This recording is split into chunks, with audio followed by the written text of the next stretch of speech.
But look at King of Fighters. King of Fighters has still been the same. Like it didn't move away from its originality of what it was. They made the graphics look better, but it's still great. And in some tournaments, because they always scale when you look at a tournament, when you look at the registration, right?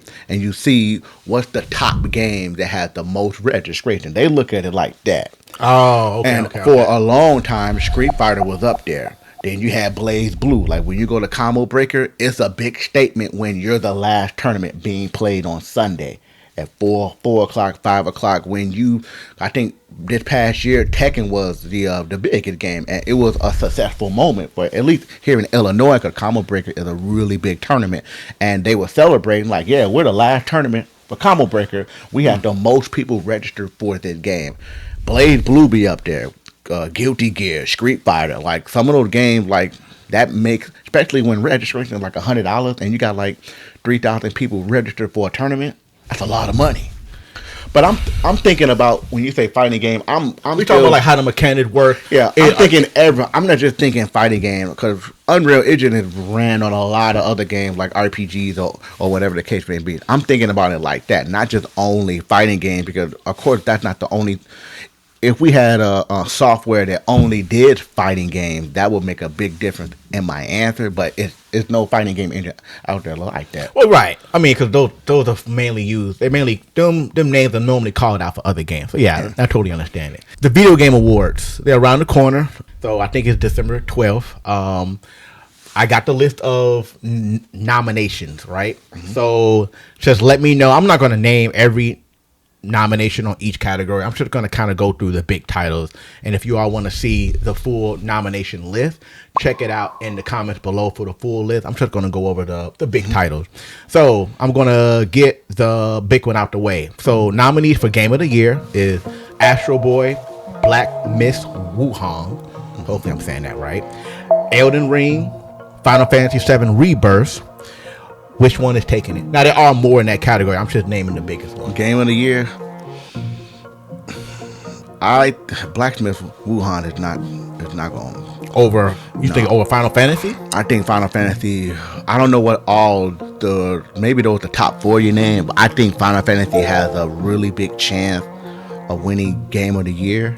I think Blacksmith Wuhan gonna take it because of the hype, how much it sold when it came out, and a 10-year long advertisement campaign. I think it's only right. That's what my take is. Blacksmith Wuhan. I know you're a Final Fantasy fan. Shutter off Cloud. I already know. No, I'm not saying that. I look at it from the perspective of the community engagement from the game. Which community you think is bigger, Blacksmith Wuhan or Final Fantasy? Final Fantasy got to be bigger, but Blacksmith Wuhan had the biggest video game impact this year. Yeah, but I mean, even when God of War won, like that wasn't the number one sold game, and it won. Well, okay, who winning?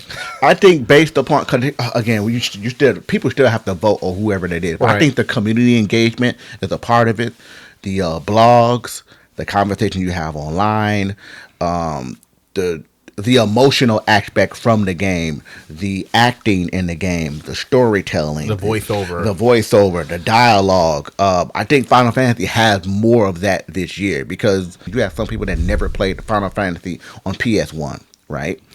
And they playing it for the first time. Like, I know you ain't played Rebirth. No. Okay. It's over there in Majora. I got to collect it with the CD and all that. When you beat Rebirth and you see the ending, you get people that's crying and get an emotional reaction because they never played the first one, so they see what happened and then it was like, you better not be crying. Nobody should be crying. People die in video games. People die. Spoiler alert. I say Final Fantasy Rebirth is going to take it. I say Blacksmith. So we're going to see how it goes. Best action game of the year. Blacksmith Wuhan nominated Call of Duty Black Ops 6, Helldiver, Stellar Blade, or Warhammer. I think Blacksmith might take it. You say best action game? Call of Duty just came. You talking about Call of Duty 6? Call of Duty 6. How is it an action game? God, it got in there in the category that. I think Blacksmith Wuhan might take it as far as the action game, but Call of Duty is a shooter. Hopefully I can get the wrong list offline. Yeah, but that's what I have. You know, I mean, cause I still think of everything else like the music, the cinematic of the game. Action game. Blacksmith Wuhan. Blacksmith Wuhan again. Okay, Yeah. a game can win in multiple categories. I'm Yeah. sticking with Blacksmith Wuhan. Best action adventure game of the year: Astrobot, Prince of Persia, Silent Hill 2, which is the remake, right? Star Wars Outlaws, and then Legend of Zelda: Echoes of Wisdom. This is what category? Best action adventure game. Those are not some good picks. I didn't pick them. What are y'all doing? But this is what came out this year. You can't go out with